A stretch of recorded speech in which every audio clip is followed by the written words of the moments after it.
Hey guys, back with a part 3 of making our crochet face appliques, and today we're working on making hair and some other little details.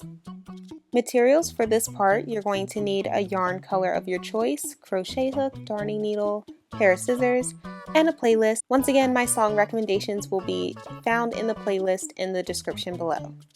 This tutorial won't have any background music, so go ahead and get your favorite songs queued up so you can rock out while you work on this project. You'll hear my voice, just no background music. And don't forget to like, subscribe, and share this with your friends, and let's get into the project.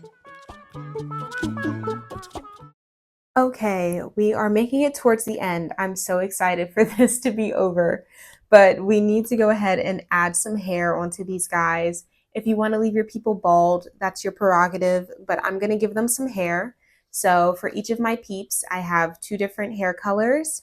So just starting off with one, I'm going to go ahead and what I'm going to do from here is I'm going to take my crochet hook, bringing that back into play, and I'm going to create a slip knot, and I'm going to connect my yarn into the corner of wherever I want my hair to start. So I'm going to start it right above the ear here.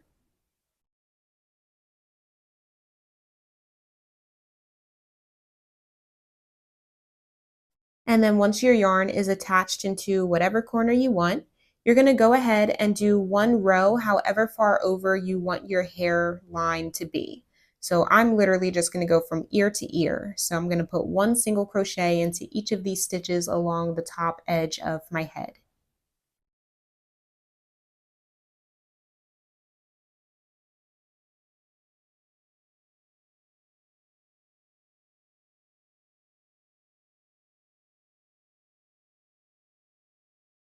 And just like that, there you go, you got some hair. So you can use this as a base to build off of if you want to add more hair, make it higher up or go further down in length. But if you want to go ahead and keep like a low looking haircut type situation, this is where you would end off. So I'm going to go ahead and chain 1, cut my yarn, pull that through, pull it tight, and then I'll grab my darning needle and I'll take these 2 ends and weave them back and forth a few times. Once again, cut off my yarn, and then that'll be the end of this first hairstyle. So super simple, very easy. And then bring in our second person. For our second hairdo, I'm going to show you how to make like longer hair that comes down, but it starts off the same way as we did our previous hairstyle. So you got to make your slip knot and then figure out where you want your hair to start. So what you could do if you want your hair to come down on both sides is start off on one side of your face and go completely to the other side. But for this person, I actually think I want the hairline to start up here and then only do it on one direction. So I'm going to attach my yarn into this point right here at the towards the top of my head. And then I'm going to do 1 single crochet all the way around until I figure out, where I want it to end. I think it'll probably be at, probably this stitch right here. So same thing as before on our previous head, just do 1 single crochet into each stitch, however far over you want your hairline to be.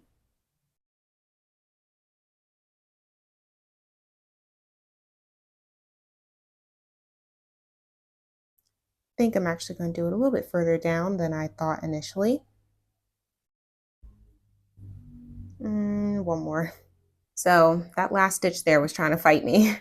But what I'm going to do now is I'm going to make a chain however long I want my hair to go down, as like the little additional part of hair that like hangs down and kind of flows. So I think I'll do a chain of 3, 4, 5.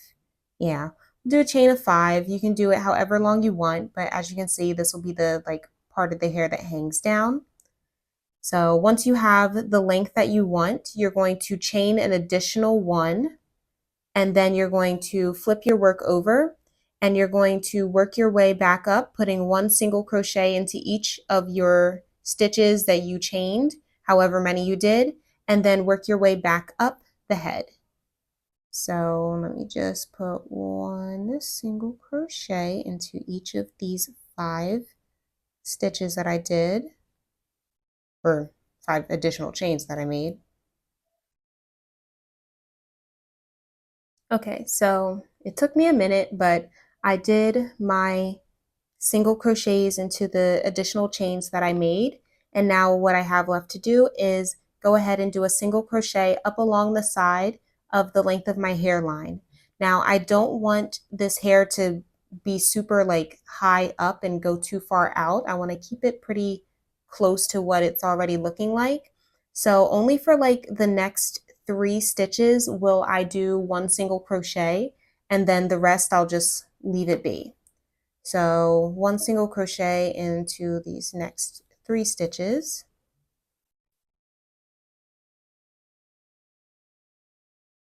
And then just so it transitions nicely, I'm going to do a slip stitch in the next stitch.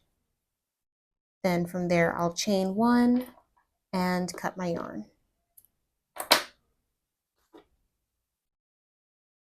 Pull that nice and tight. And then this is what my hair looks like.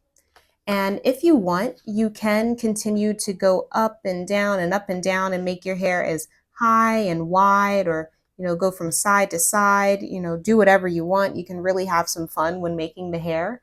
But for this person, I'm just going to leave it just like this. I probably could have started that hairline over a little bit further. And because I have this tail end, maybe I'll just loop it around a few times just to bring it maybe just one more stitch over. But that is how you can go about making hair. So once that's done, once again, take your darning needle and weave in your tail ends and then cut off the excess. All right, so now we are really coming to the end of our project. You could end off here if this is all you wanted to do, but now I'm going to just go ahead and show you how you can make cheeks. So this is what an example of a face with cheeks. This is what this is what it looks like. So what we're going to do, this is very simple. You're going to start off with a magic circle. So take whatever yarn color you want your cheeks to be, and you're going to make a magic circle. And then you're going to go ahead and put however many numbers of single crochets that you want in this round. So for me, I'm going to do 8. So 8 single crochets in my magic circle.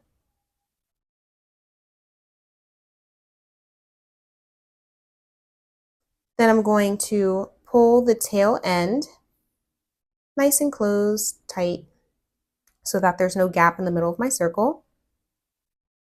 And then what I'm going to do is slip stitch into the top of the very first single crochet I did in this round. So once you do that, then you can chain 1, cut off a long tail,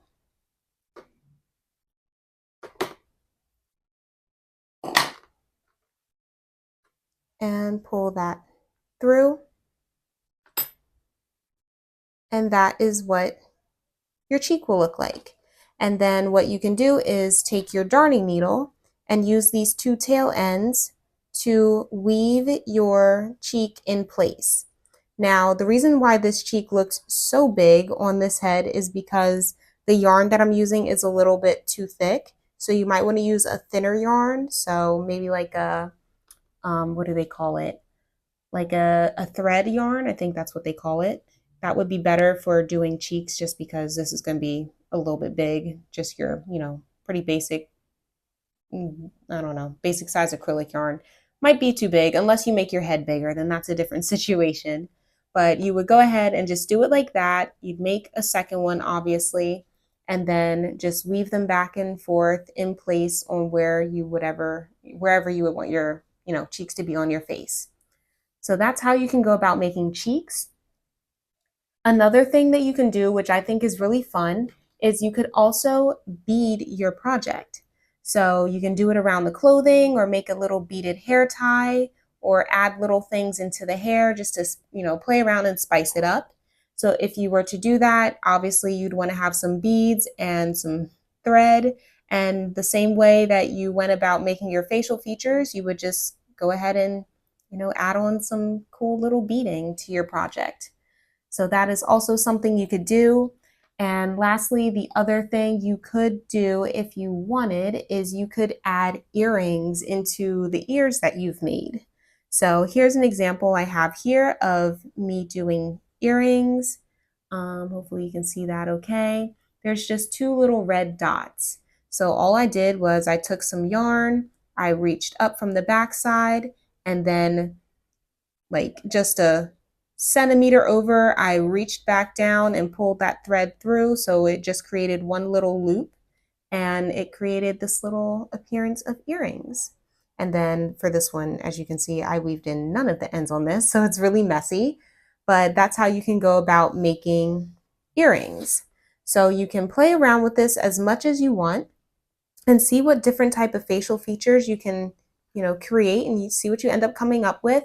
I will say the more that I did it, the better I got at it. So it might take you a few tries to get it right, but I do think it's really cool and it's a lot of fun once you do figure things out.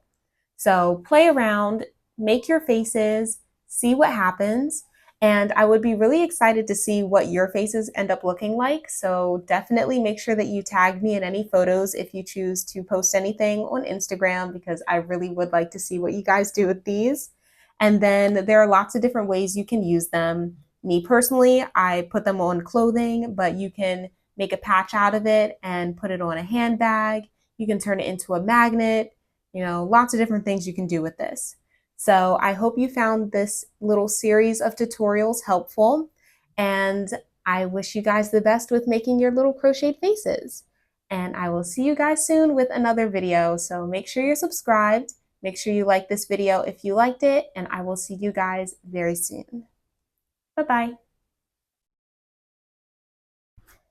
Very last little thing I want to point out is if you notice that you have just like little fuzzies all over your project, if you're using acrylic yarn, that's just how it is.